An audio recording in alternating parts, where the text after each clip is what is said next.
सच्चे दाता रहबर परमपिता परमात्मा, उसके प्यार में, उसकी मोहब्बत में, उसके नाम में जो शक्ति है वो कल्पना से परे है। जीव जो सोच भी नहीं सकता वह नजारे मालिक दिखा देते हैं जो उसके नाम का सुमरन किया करते हैं।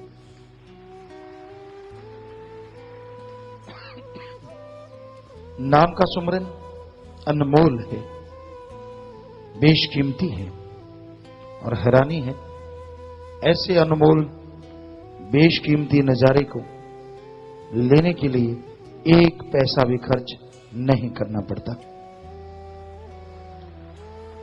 हीरे जवाहरात सोना चांदी जो भी गहने आप पहनते हैं उसके लिए रुपया पैसा खर्च करना ही पड़ता है, लेकिन अनमोल नाम बेपरवाह जी ने फरमाया है, अनमोल नाम बिन मोल मिले संतों के बाजार में।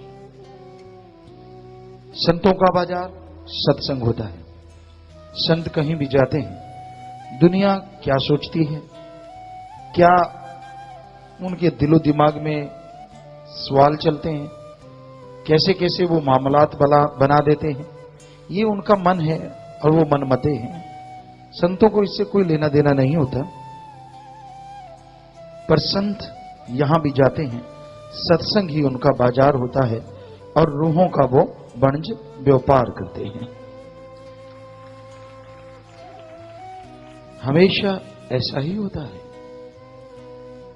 निजामुद्दीन औलिया, उनके साथ उनके मुरीद थे, कहीं पे जा रहे थे,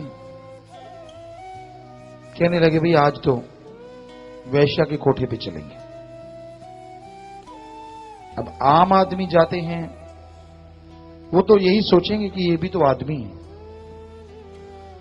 तो वो वैश्या के कोठे पे चढ़ गए। बाकी जितने भी मुरीद थे खिसक गए, कुछ खिसक गए, कुछ बातचीत करने लगे, यार ये भी कोई बात है, क्या कहेंगे लोग, आपका गुरु कहां गया, वैश्या की कोठी पे। तो कुछ रुक गए, 20-25% चले गए। तो वहां वैश्या के गेट पे खड़े, गेट खटखटाया, बाहर आई, कहने लगे भी हमें तो एक अलग कमरा चाहिए। 20-25% और खिसक गए, अलग कमरा चाहिए, ये क्या मतलब। कहने लगे महाराज और कोई सेवा, कहने लगे आप भी वहीं आइए। खिसक गए, कुछ 20-25% और खिसक गए। तो पूरी रात वो वहां रहे। अगली सुबह तक सिर्फ एक ही उनका मुरीद जो बेहद खास था, नाम ख्याल में नहीं आ रहा, तो वही बचे, बाकी सब चले गए। और हकीकत में हुआ ये कि उन्होंने वहां पे सत्संग किया। दो वैश्यों की जो हेड थी उसको बुलाया, इसलिए पहले उसको ज्ञान दिया और उसके बाद जितनी भी वहां रहने वाली लड़कियां थी उनको ज्ञान दिया और उसके चंगुल से सारी लड़कियों की मुक्ति करवा दी। और जिनके मन गंदे होते हैं, जो खुद नरक के कीड़े होते हैं, वो कैसे सोच सकते हैं, वो तो यही सोचेंगे वैश्यावर्ती में लिप्त लोग, जो हम हरामखोरी करते हैं ये भी हरामखोरी करते हैं। तो ये कलयुग है, अब तो बहुत ही भयानक कलयुग। इंसान की जैसी गंदी सोच होती है वैसा दूसरे को वो देखता है। बड़े चालबाज हैं इस संसार में, बड़े ही चालबाज, दिखने में कुछ और, करने में कुछ और। दाता पुल दाता नाल प्यार पा लिया, बेपरवाह जी ने एक भजन लिखा है। और आज कलयुग के इस टाइम में, क्योंकि जब भी उन्होंने लिखा तब भी वो 100% खरा उतर रहा था हर चीज पे, और आज भी उतर रहा है।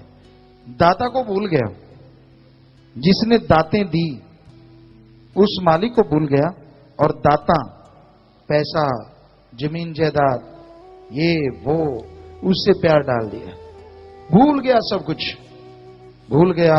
तन मन धन से परमार्थ करना, और जिस थाली में खाए उसी में छेद करने शुरू कर दिए। ऐसा घोर कलयुग आ गया है। दिखने में कुछ और नजर आते हैं पर इतने मतलब परस्त हैं लोग इतने नमक हराम है लोग, सभी नहीं, पर कुछ सफेदपोश ऐसे लोग नजर आते हैं हर क्षेत्र में, हर जगह पे। तो ऐसों से जितना दूर रहो, जितना परहेज करो उतना ही अच्छा। आपको कैसा पता चले कि ये अब सही है, कब गलत हो गया? अगर वो अल्लाह वाहिगुरु राम के गुण गाता है, शुरू से गाता आया, आज भी गा रहा है, आपको कोई नाजायज काम करने के लिए नहीं कहता, राम नाम के रास्ते पे चलने के लिए कहता है, सेवा सिमरन सत्संग में दिल उसका लगता और आपका लगाने के लिए कहता है, तो 100% वो खरा है।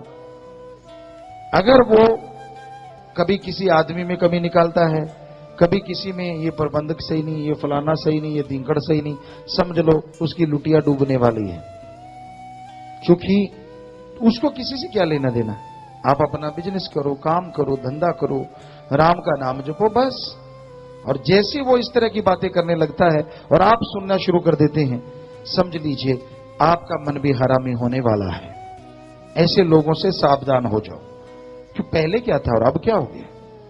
फकीर संत गुरु तो कभी किसी को बद्दुआ नहीं देते, क्योंकि चलता पैसा कब खोटा हो जाए इसका कोई मालूम नहीं पड़ता।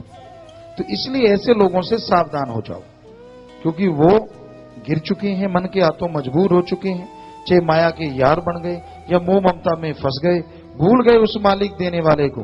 अगर वो दे सकता है तो वो ले भी सकता है। सारी रौनकें उड़ जाती है, मुंह से मक्खी नहीं उड़ती। फिर इतना बुरा हाल होता है कहने सुनने से परे। तो कई लोग चालाक ज्यादा पड़ गए, ज्यादा कड़ गए, ऐसी चालाकियां करते हैं, शातिराना चीजें करते रहते हैं और वो पल पल भरते हैं। मालिक कृपा करता है, जो भी आदमी सेवा करता है तन मन धन से, कोई कमी नहीं छोड़ता मालिक। लेकिन इंसान अगर बुरे कर्म करने लग जाए तो भाई फिर भरना भी उसको पड़ता है। तो इसलिए आप सुमरन करें, भक्ति इबादत करें और ऐसे लोगों से हमेशा सावधान रहें जो क्यों किंतु परंतु में ही उलझे रहते हैं। वो उनकी भक्ति करी कराई चली जाती है। मालिक हालांकि जो भी तन मन धन से सेवा की उसका कुछ छुपा के नहीं रखता, दे देता है। लेकिन आदमी अगर अपनी झोली ही फाड़ ले तो दिया हुआ सारा धीरे धीरे गिरता है और कई बार एकदम भी गिर जाता है। तो इसलिए भाई ऐसे लोगों से सावधान रहो, अपने मन को हावी ना होने दो, सुमरन करो, भक्ति इबादत करो, मालिक से मालिक को मांगो और मालिक से मालिक की औलाद का भला मांगो, भला करो। और जो राम नाम में चलें उनका साथ दो, उनकी सोहबत करो। जो क्यों किंतु परंतु अपनी अकल का ज्यादा दखल दें, अपने आप को ज्यादा होशियार समझ के अजीबोगरीब बातें करें, समझ लीजिए वो आदमी गिरा हुआ है, सिर्फ दिखावा मात्र कर रहा है। उसमें भी उसका कोई पैसे का मतलब होगा या कोई और मतलब होगा। तो इसलिए ऐसे लोगों से बच के रहो, राम नाम से जुड़े रहो। सदगुरु मौला के वचन, साईं मस्ताना जी महाराज परम पिता दाता रहबर के वचन अब भी करवाते उन्हीं के वचन कि सच्चे सौदे के मुरीद को न अंदर कमी रही न बाहर, दोनों जहां की खुशियों से माला माल होते रहोगे। और अब तो कई गुना बढ़ चढ़ के खुशियां बरसेंगी ही बरसेंगी।